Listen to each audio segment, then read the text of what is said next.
Ready. This is Alex J. Aguiar. Are you ready to pod? A brand new season of Pod With Me starts now. Let's go again.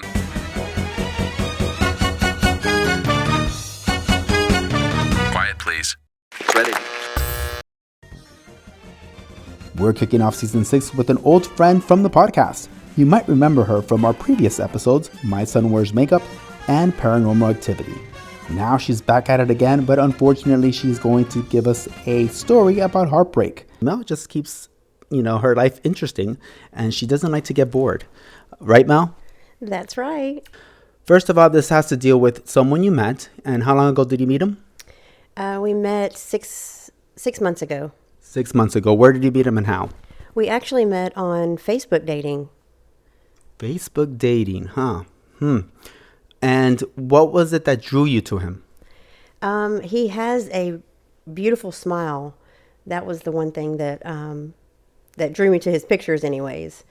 And so it was really his smile. He looked like he had good energy. He just looked like a nice guy. Very nice guy. And how did you communicate with him? Because what I hear is that he spoke Spanish, but you don't speak Spanish. It's funny because that you asked me that. I actually have these translator ear pods that I had gotten to when I travel with some of the DJs that I work with, and there's one in particular that doesn't speak English well, so we would do the Google Translate, passing the phone back and forth kind of thing, and so I purchased these ear pods, and you could put one in his ear, and he, when he'd speak Spanish, it would translate it to English into my ear, and vice versa. So we did that in the Google Translate thing. Then it just got to the point where I would just speak English, and he would just have to understand what I'm saying. All right, so here you are, you're getting to know him. This is all over the phone and text so far, or you already met in person? When we, he liked me, and then I liked him back. So then we were a match. We chatted for a couple days through Instagram. We exchanged our Instagram handles, and I would always translate everything to Spanish for him, and it was always so much work because I would translate it, and then I would flip it back to English to make sure it's saying what I want it to say, because the Spanish, some words, like if I say him, it changes it to her, or stuff like that. But oh my God, you must have really liked him to go through all that work, because without the translator, it's work itself. It's a lot of work. I cannot imagine with a translator. Yes, it was, but I wanted to be proper about it, and I didn't want it to be a lot of work for him, because then it would probably be a turnoff, I guess. But so we chatted for a few days, and then we met in person, and I wasn't really looking for anything in particular. There's some people on there that, okay, so what are you looking for? Mm-hmm. I always say, I don't have any expectations at all. Because there's things you have to put, like long-term relationship or something casual, of what you're looking for. And I'd always leave that blank, because I'm not really looking for anything. It just, if a spark happens, just let it flow naturally. And I'm in that same boat, because I'm not looking for anything. And I tend to meet some people that are looking for something, and they insist on it, and they remind you. And that's just to me, that's a turnoff. And I think that happens automatically from my experience. You just meet the person, you just feel that magic, and it's mutual, and it just happens without forcing it. So when I hear, I think it's just a certain desperateness, I think, in them, or I don't know, I could be wrong. Maybe I don't want to judge anybody or anything. I think everybody has the right to go about it the way they want to go about it. But I think that you should just meet the person and let it just flow automatically, because you don't know you don't know where that person is in life right now, and they're probably not thinking the same way you do as far as long-term relationship, and that could be a turnoff, as to if you just stay quiet about that, just meet the person, talk, and things will just fall into place. I feel like a lot of people nowadays is just, I want a long-term relationship. This is what I want. And that, and if the person is not in that level, they'll just, break it off. I don't know. What do you think? Yeah, I totally agree. I haven't dated anybody seriously since 2015. I haven't had a boyfriend. So, I definitely wasn't like, demanding of, because, you may meet someone, you may have a good vibe, but they just may not, like you said, be in the place in life, in their life, that you feel like they can, handle a relationship. So yeah, I wasn't looking for anything in particular. Maybe just to somebody's company, whether it be a friend or it would flow into something else. But I liked his company, and from the day we met, we were together every single day. When he got off work, he would come to my house, and we were together every day for 5 months. It was it was great. It was So he moved in with you? no, he didn't move in with me. No, didn't move that fast. But he every day when he got off work, he would come over and he would stay, and then leave the next morning and go to work. And Now, where was he from? he's from Venezuela. How long has he been in Miami? He's been in the States since April of 2022. So he was fairly. So he recently got here. Did he have a car? How would he get to your house? He would Uber, or most of the time I would Uber him. But yeah, no, he would Uber. He didn't live that far from me. He was, maybe a 10-15 minute drive. So it wasn't too bad. All right. So what did you like about him that you would Uber him home, besides the sex probably? What was it that you enjoyed about his company? Because, you did have to translate. I could just imagine you translating every day.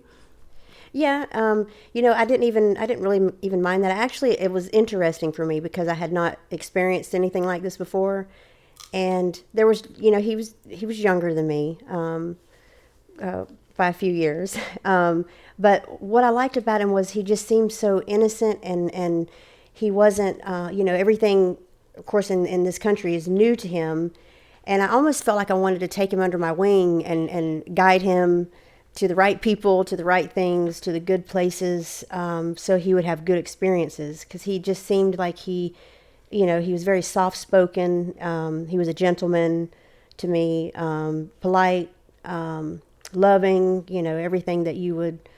It was almost kind of like a dream guy, is the way I saw him. So yeah, and you visualize yourself helping him get to the top and learning the ropes, and it was a nice movie you were building in your mind, right?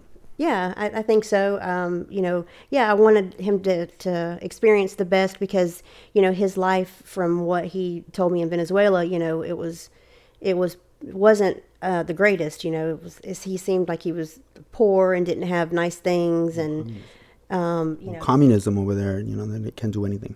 Yeah, so like just the small things that I would do or that I would have would be major to him. He would, it would be a big thing for him. So to me, it's almost like I wanted to do nice things for him, which for me or anyone here that's from the United States, it would just be, a normal thing. But for him, it was, extravagant. And I liked that, because it was something different for. And you lived every experience that he had and lived through his eyes, right? Everything he was experiencing for the first time, you lived it through his eyes. Yeah, I guess you could look at it that way. That happened to me once when I took this guy to Disney World for the weekend.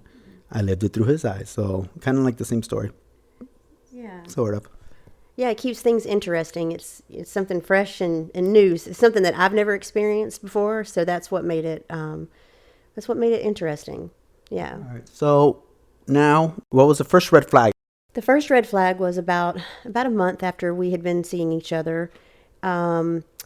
I had a security camera at the front door. It was, you could see it. He would bump his head on it when he would come in.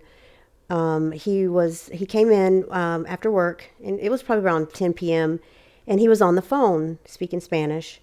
And the conversation and the way the tone of his voice just was very odd to me, and I could hear someone on the line. It was a female, and it was just the way the conversation was going, and the way it sounded was just, it wasn't like it was a friend. It was like it was more.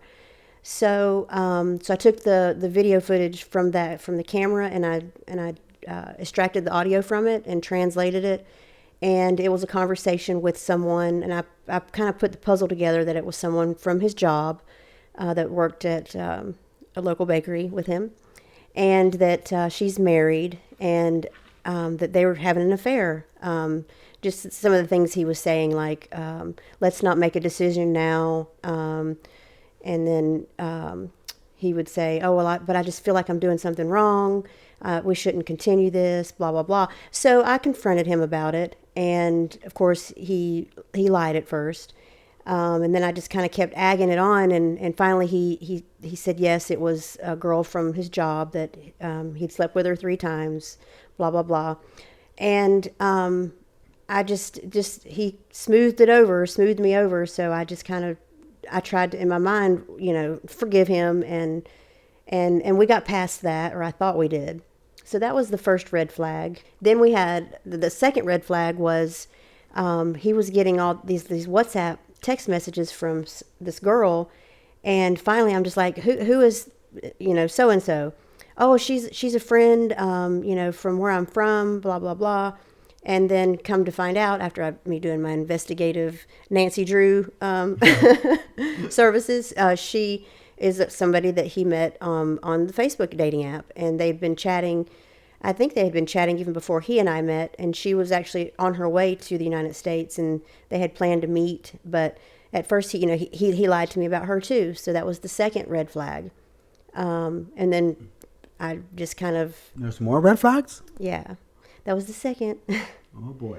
The third, I wouldn't even say it was a red flag. I would just say it was like the deal breaker. Or whatever.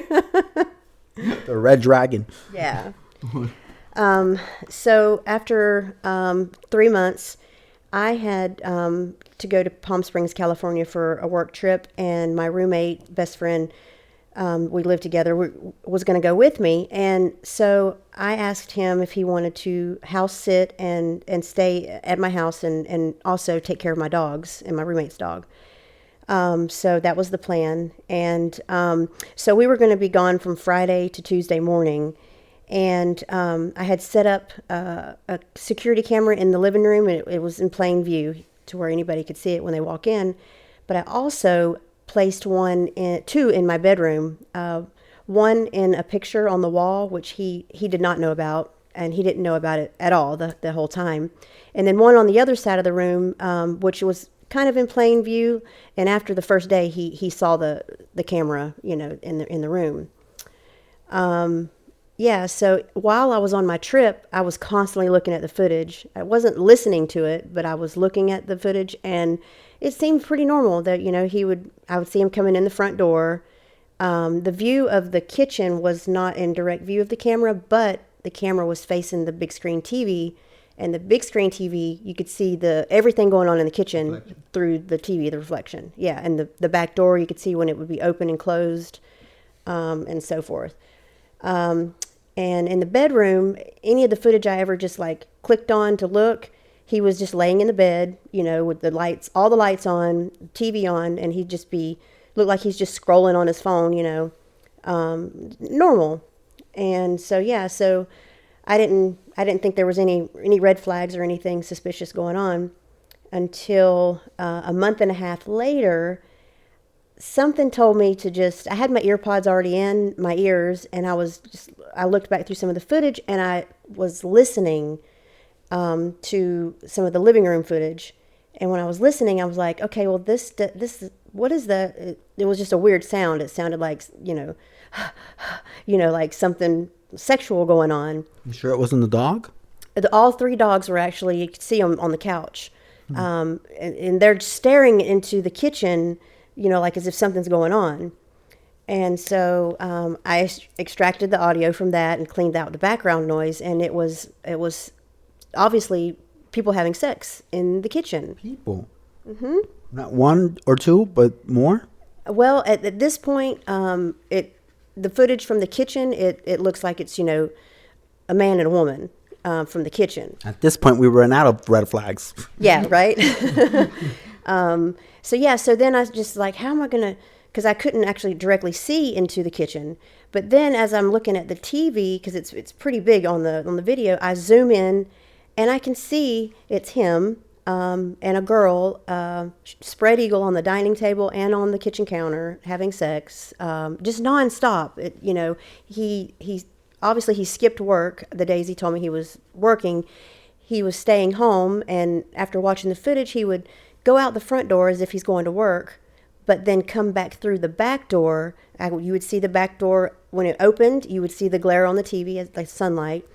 And they would stay in the kitchen the entire day having sex, ignoring the dogs. The dogs are, going crazy, wanting to go outside. How many hours were in there in the kitchen having sex?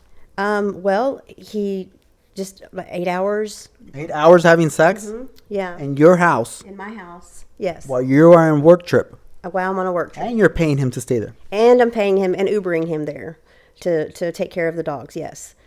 And, so I like I said, I looked at some of the footage from the bedroom, and it was pretty normal. It was just him on the bed, the lights are on. And so the camera that was in the wall and behind a picture, so he saw the camera after the first day in the bedroom. So at night, from looking at the footage, he would cover up that camera, but he had no idea about the other camera in the wall. And so I kind of did some research online about how night vision cameras work, because if you're just looking at a night vision camera and footage and it's pitch black in the room, you don't really see anything, even if there's a party going on in there. But if you just stare at one particular spot, your eyes will catch a blur, and then you'll start seeing an actual image of a person. And the camera was literally like right at the side of the bed. I could see a woman just laying there, butt naked, right beside the camera. And it's interesting because you even showed me, you downloaded an app that does like a heat thing, right? Like that shows temperature of how many bodies you can see. Yeah. When you can really see them, like under something or whatever. And probably in the Army they use that, right? Like when they... Oh, yeah. I mean, lots of different people use it for... but yeah, it would show, like, it would outline the body with like almost like a lightning bolt kind of effect. Exactly. And then the funny thing is that here in the clip that you showed me, he's on the phone talking to you, very chilled, and then she's like practically giving him like a blowjob under the sheets. Mm-hmm. Yeah, this particular footage is from the camera that he knew about. All the lights are just bright as day. Of course, it's night, but he's got all the lights on, the TV on. And he's FaceTiming me, actually. You can hear me talking. He's looking at me, and he's got one of his legs propped up, like his knee is up. And when I look at the footage, it just looks like his knee's propped up, nothing's going on. But something told me just to zoom in, and they're light orange sheets. So when I zoomed in, you can just clearly see that there's this girl underneath my sheets, and it's her head that's got the sheets propped up, not his knee, and she is literally giving him a blowjob as he is FaceTiming me on the phone. But the image of the girl is a different girl. It's not the same girl that's coming to the house during the day. This is a different girl, and they have sex all night in my bed. Because the other camera caught all of that.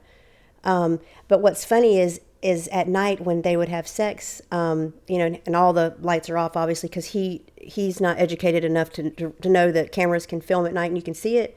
He would place the pillows underneath my comforter, and he would set it up to where it looked like feet under the covers at the bottom at the foot of the bed, and that he would pile the pillows up at the headboard. So if I just glanced at the video, it would just look like he's asleep. And that's literally what I thought until I just really studied it. And as I'm looking, I could see her bent over the dresser, him behind her, them having sex, to where it's just out of the view of the other camera that he knew about. And so, yeah. Wow. Imagine going through all that work. How did he sneak her in? He's sneaking her in, telling her not to talk because there's audio on the thing. When they can just simply go to some motel here for $20 an hour and not have all that, maybe it was an adrenaline rush or something. But first of all, you're here on a trip and you're discovering all this. What were your thoughts at that moment? What were you must have been upside down. Well, the thing is that I didn't discover it on my trip. I was watching the footage when I was on the trip, and it just looked all normal. And I was working, so I didn't even think to like listen. I just looked at it and nothing going on.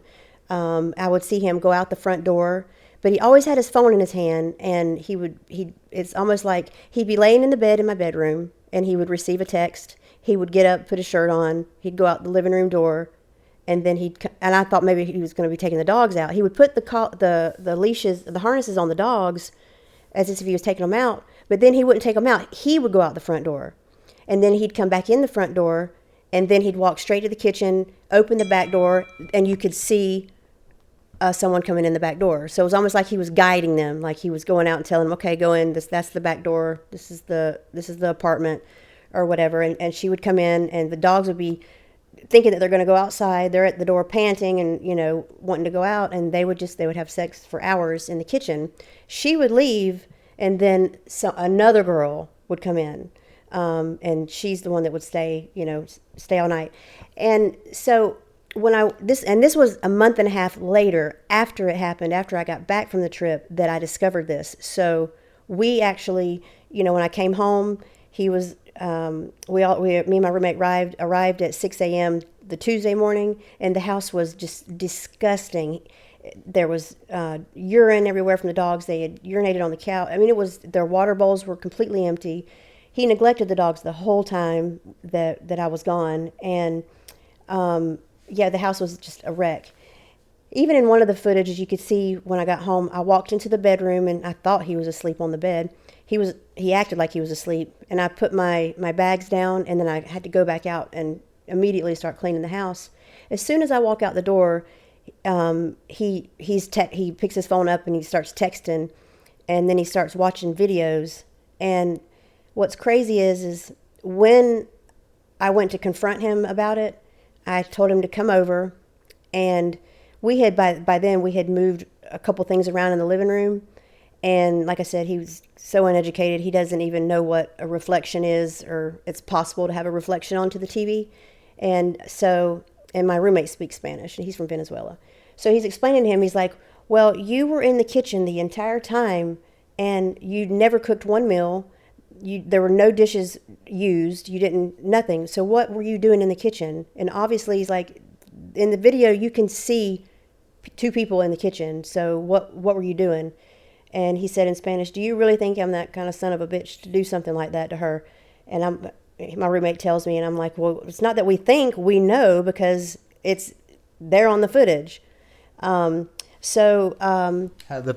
footage, I mean, I have to say, until I saw the heat thing and everything, I mean, I could, you have to really look at it for a while to really notice what's going on, because it is hard through the reflection stuff. So at first glance, he probably saw it and he was denying it, right? Mm-hmm. But I think after you really analyze, I mean, Mel is she should work for the FBI or something, because she really, or forensic, what is it? Forensic files? Yeah. Because she really, really discovered all these little details in the video, which is very interesting. And I put it into the video editor that I have.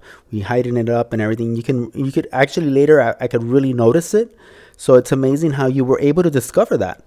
Yeah, well, I have been, super depressed and not really wanting to go out and do anything, or it's affected my daily life, obviously, for the last month and a half. So I've had a lot of time to just really look at it, and that's what I've spent, like the second I've gotten up to the second I just fall asleep from, I've had migraine headaches from looking at the screen so much. But yeah, I just really studied it, and now, the night vision footage, there's some videos that there's more than one girl in the room at the same time. So he had, from what I'm guessing, it was escorts, because I had caught him on a hookup site, like a escort site, and his picture and profile on an escort site? No, it was on his browsing history of his cell phone. He was doing something, and I said, when he typed in an address or whatever to go on his phone into the web browser, it brought up like "chat your babe" or something like that. So, and these girls, they're like Asian girls, and they either had on like red wigs, or it was their natural hair. But even just the way the hair is cut, like it, and now all of a sudden they were there spending the night every night with him, and now they've just disappeared. Like, they're no longer around, which is just really weird to me. It's like a. What do you mean they disappeared? Well, you would think that if it was like a girl that he met and that he liked, and they were hooking up, that she would still be coming around. But since all this happened, and So hold on.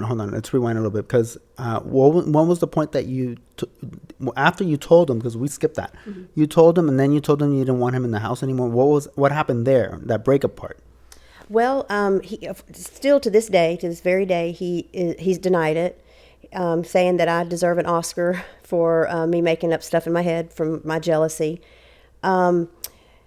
As far as me and him, he can't stand to be without me. He doesn't want to be without me. Blah blah blah. Because we've been together. We were together every single night for almost 6 months. So of course it's hard for me too. But he's alone. I don't know why he didn't have these people go to his place. Maybe because he lives in efficiency and it's not very nice and roaches on the floor or whatever. Whatever. Okay, so you're paying him. He's dating you, and he's bringing girls to your house to have sex. That tells you so much about the person. Yeah, but it's a little too much to just for one person to take all at once. Not that it's just one girl; it's multiple. We were still at the airport in Miami, had not even taken off yet when the first girl was there. When he snuck her in that morning through the back door. It had not even been an hour that I was gone from the house. What if I had turned around and came back to the house? Or, so many different scenarios have been going through my head. But it's like, okay, so now that I'm back, it's like these girls are like non-existent, and he's all alone. And like, why are you still not hooking up with these girls? Like, that part to me is the part that I don't understand. But that's what tells me that they were escorts. Because there was 2,800 videos total, clips that were taken, but I have downloaded about 100 of them, and I've watched all 100 of them about 100 times each. This whole month? Yes. That's all you've done? Wake up, watch, and research, and trying to find a good shot? Yes, because none of the footage actually has like a clear image of him and her. But there are, you obviously if you look at it, you can tell that it's they're having sex. Of course, I know the layout of my house too. You haven't actually seen the layout of the house, so I know where the kitchen counter is, and it's just the perfect height for somebody to be, spread eagle on the counter and have sex. And that was the only option at first. And see, during the day, he would not take them to the bedroom because he knew that camera was there. But at night, he just was dumb enough to think that if it's pitch black, because he said to me, he's like, no, the camera wouldn't show anything unless I opened the bedroom door. I was like, that's where you're wrong. That's where you're wrong. Because the camera will record. If it's pitch black, it's still going to catch the body. Especially if you have a program where it will detect the body heat. So it's incredible how he, knowing where the cameras were, how he snuck them in a way that you cannot catch one glimpse, only through reflection. He knew how to hide them. Yeah, it's crazy. And he would turn on the wash machine and dryer because it was right behind the camera in the living room, and he would when she would start kind of like getting kind of loud when they would have sex, he would go and he would because it's a sliding door to the utility room, he would slide that door, and you could hear the door slide, and you could hear him go telling her like not to make a noise. In some of the videos, he would put his hand over her mouth, and then and some of the footage that I just recently found like 3 days ago. He was putting something around her mouth, and I'm like, this is in the kitchen. I'm like, what is that? Well, I have this mannequin that the legendary Alan T gave me as a gift. The mannequin down the legs, it's painted, it says gentlemen bastards on it. It's fierce. It's a black mannequin. And so all my harnesses and stuff like that I would always take to Folsom with me to San Francisco. I had all the harnesses actually like... For people who know, you manage DJs, so you would take that with you as a theme, for the parties. Yes, because it's a fetish, big fetish weekend. It's my favorite weekend of the year, by the way. So I would have, just toys and stuff like that. So I had this red gag ball. I had never even like tried it on or anything, but I had it on the mannequin. So as I'm zooming in and looking at these videos, he actually had these girls wearing my gag ball from the mannequin. So yeah, it was just crazy. He seemed so just naive and innocent and didn't know anything. And treated you great, right? Yeah, he was such a gentleman. He was very accommodating, affectionate, like just everything that you would want. It was too good to be true. It literally was. He didn't have money. He didn't have any of that, but none of that matters to me. It was the way I felt like he loved me, and I was like the number one.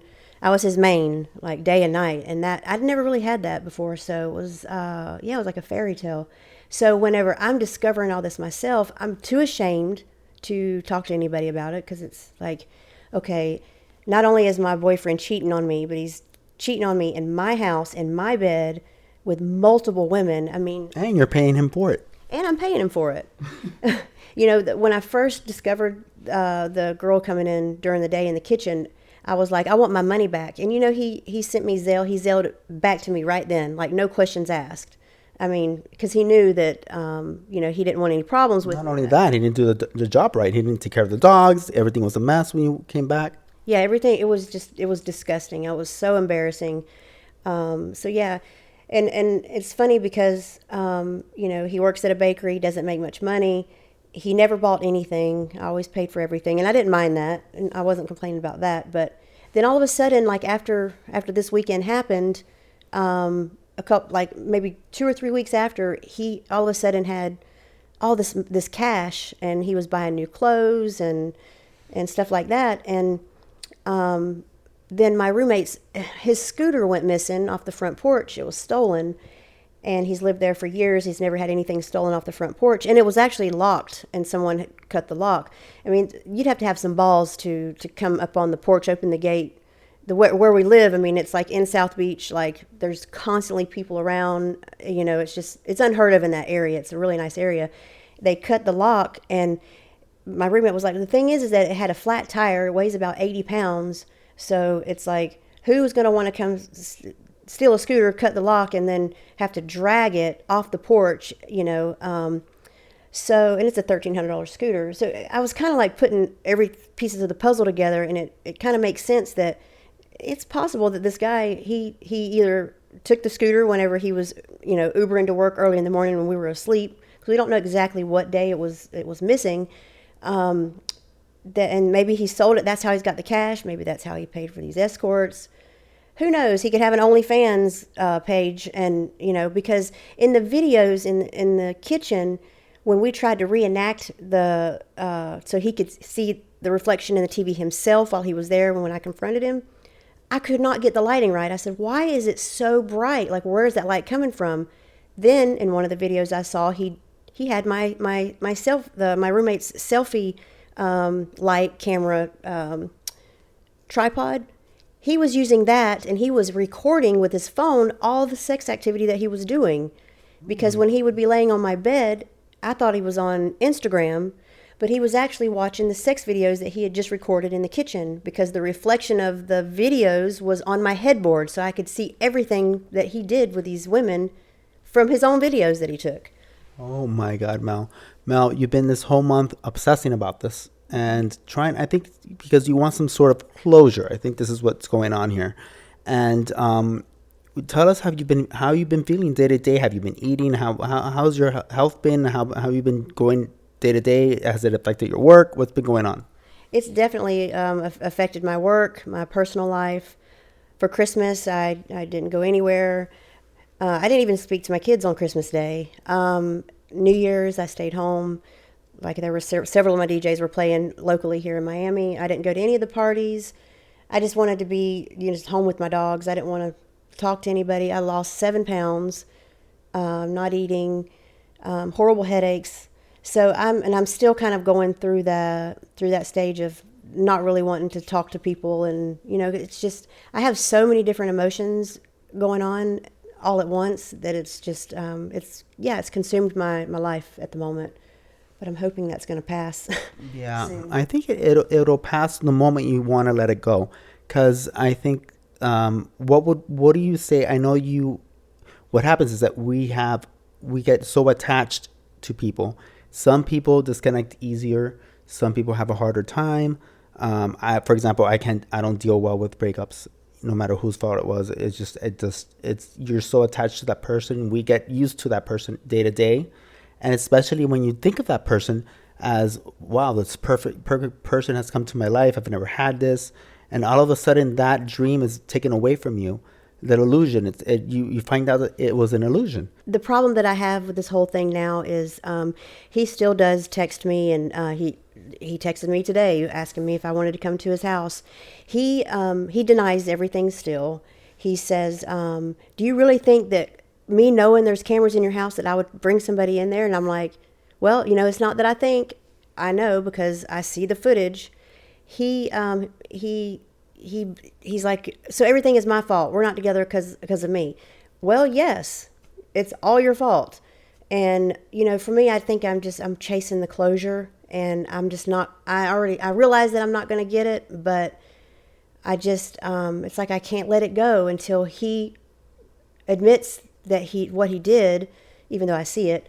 I don't know. So that's I think that's part of, we all have different egos. Our ego gets in our own way, right? Whether it's pride, whether it's to prove somebody wrong, whether, as to just imagine this, taking it as the closure is that video that you found, the intuition, and being thankful that it wasn't more time in your life with this person that's wrong for you. And life just came in and gave you all the evidence. Because of horse Mel, your cameras have saved you from so many incidents that it's not even funny. I'm going to get security cameras because Mel, taught me that we need security cameras. She should probably open up her own cam, the Mel cam. Get your Mel cam and catch your boyfriends. Yeah. Okay. So Mel, how about this? Why don't you make a deal with yourself and think of, life is so short. We never know when it's going to end, which is true. And you're spending so much time on some idiot that is not worth the time, and it's not worth trying to get the closure, because while you're doing that, you're just missing out on other opportunities in your life, whether it's for better health, whether it's for a job opportunity, whether it's somebody you probably could meet for a better, gig that you can get. You never know. Or save you from something your body can catch from being in this depressed state. So, I challenge you to drop everything and focus on you, rearrange your house a little bit, and turn the page. Try and turn the page. Block the number. Block him from your life as hard as it is. Say goodbye and move forward, because life is too short and you need to take care of you. You come first. And if that person wasn't able to stand up to the plate and give you what you deserve no less. And he does not deserve any more time from you or any more texts or any of that satisfaction. It's a hard pill to swallow, but, you just need to just do it and move on. Even if you prove anything, it's not going to solve anything. You're probably not going to get anything out of it. So you're going to get the same answer, same results. It's going to stay the same. So why continue, right? What you just said to me is exactly what I would look at a friend and say if it was the roles were reversed, and it all makes sense. But yeah, I guess it was like you said, it was like a fairy tale, and it's just hard for me to believe that every single thing for months was all a lie. Not on my part, everything was honest and true, but on his part, it just, he fooled me. He lied about everything as far as his feelings for me, because obviously if he loved me and cared about me, he wouldn't dream about doing anything like this. And I've had my roommate, Greg, has been amazing with me. He's been truly supportive, and let's have a shout out for Greg. Yeah. He hasn't he didn't judge me for letting this guy come into the house and trusting him, and, like with his scooter being stolen, which I did file a police report, and he is person of interest, and they are going to be questioning him about that. It's just, it's affected my life in every way. And I know that there's going to be a positive outcome for me, for this. Well, I think it already happened. It's a learning lesson. It's going to help you open up your intuition about the next person you meet, and you're going to look at the next person a little bit different. You might be a little bit more reserved at the beginning, but you will get to know the person little by little, and your intuition will be a little bit more open, and it will probably save you from another headache. Yes, I agree on that 100%. And I feel like this is probably going to, it'll help me help someone else get through some trial and error, I'm trying to make a positive out of the negative. But yes, so far, like the app dating experience has not been. Well, the one you went to, it's a little bit new. It's not that popular. Have you tried, not Tinder? I did, and I actually met I met one guy from there, and we're still friends. Great guy, here from Miami. He was great. It was exactly what his profile said he was. Everything was true. So for this case, I didn't think it would be any different. I don't know. I guess I just don't. I can't see it possible for somebody to be such a liar and so dishonest, because I guess, automatically when you meet someone, you don't think, okay, yeah, they're a liar.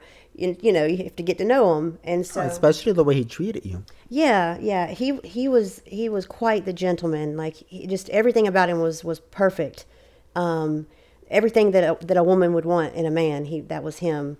And then to find out that all of that was fake, that he does the same thing with you. You've actually seen it on video, him doing with someone else in your own bed, in your own kitchen, on your dining table. It's pretty shocking. I can't even describe the emotions and the feelings that something like that will put you through. Yeah, no, well, I'm seeing it, and I've seen it's put you through this whole month, waking up and eating, sleeping those tapes, those security cam footages, just to try and prove something wrong. I don't think you have to prove anything. You proved it already. Obviously, he's the guilty one here. He's not acting up as if somebody innocent will refuse to believe that you believe that, and will try and clear his name. He's not trying hard enough. He's not even doing anything. But it takes a lot to be paid, to get paid to take care of a house of your girlfriend. Your girlfriend. First of all, he shouldn't have accepted the money from the beginning.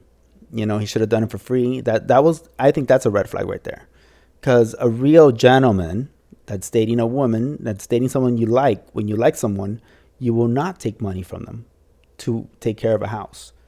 So that's one thing right there that you probably learned. Let's say it was the opposite. Will you take money from him? Oh, absolutely not. No. Right? Mm-hmm. Isn't that weird?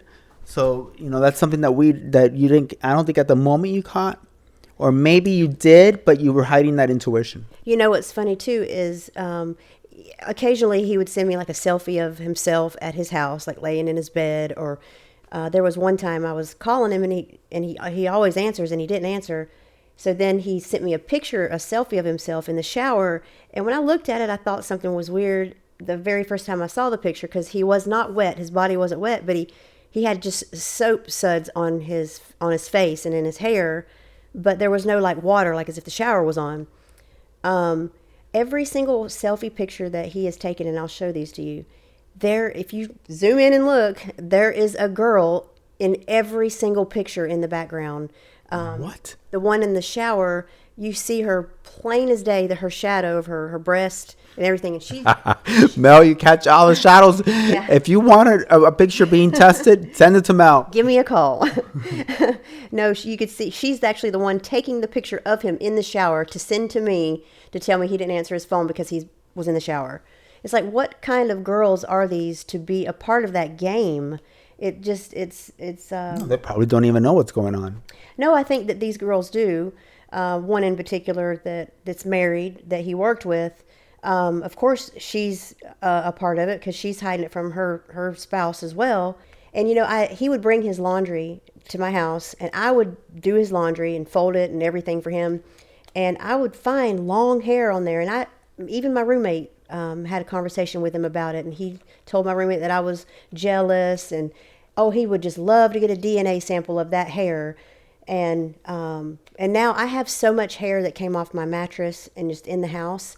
This is a month and a half after, whenever I found out there was somebody there after, I mop the floor probably 4 times a day from the dogs, and I have a Roomba. A month and a half later, I have enough hair in a Ziploc bag that I've accumulated since then after cleaning all that time. We're gonna have to send them to forensic files.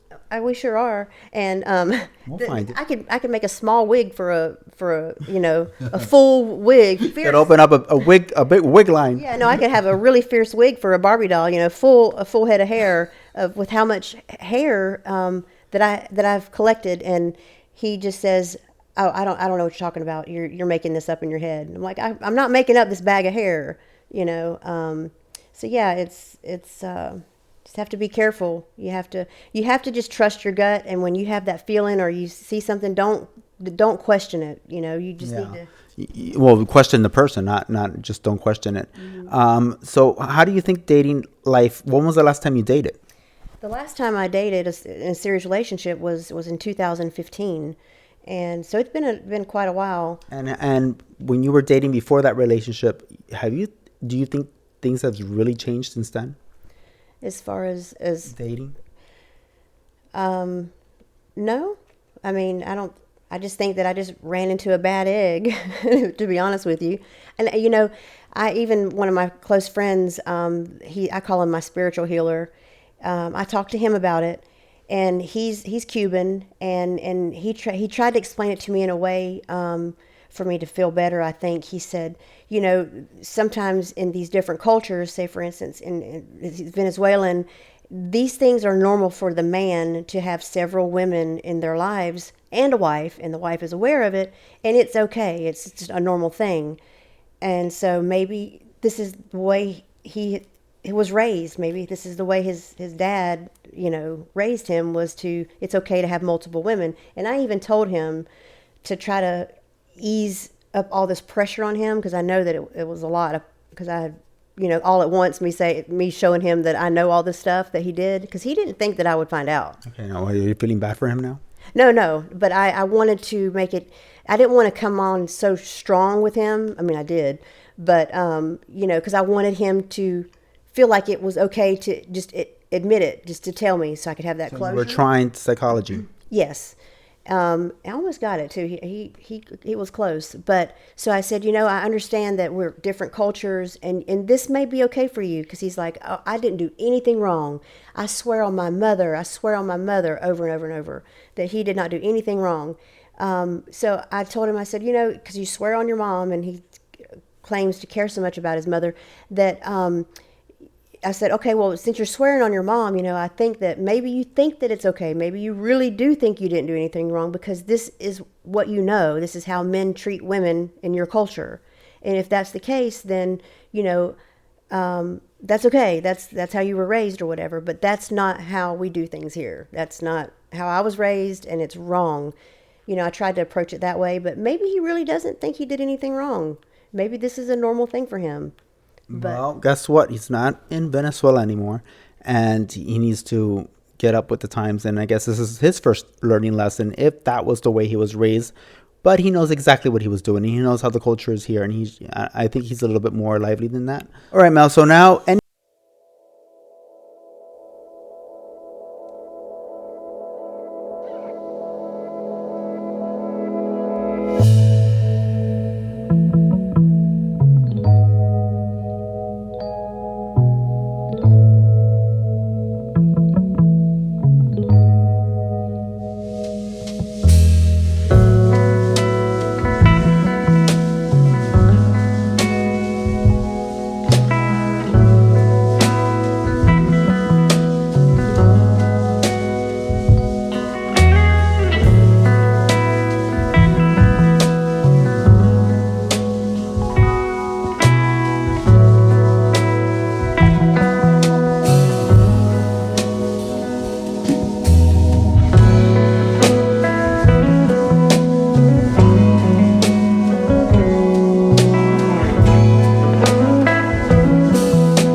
that I think had a huge factor in it as well. But just just take things slow and really get to know the person before you let them into your personal life, your family, and yeah. Maybe it took this podcast to have them confront if they question anything, because no communication is a bad relationship. Anyway, thanks for being on the show, Mel. And you forgot to tell them one more piece of advice, and that is to don't fall off the pod. Listen up, Podheads. I want to know what you thought about today's episode. Be part of the conversation. Go to podwithme.com, look for the episode, and place your comments. Also, if you want to tell your story on Pod With Me, go to the Contact Us section and let us know. Remember, you can listen to the pod here or on any other streaming devices that play podcasts. Oh, and if you cannot get enough of the pod, you can download the Pod With Me app, available at all app stores. This is Alex J. Aguilar, and remember, don't fall off the pod. Ready.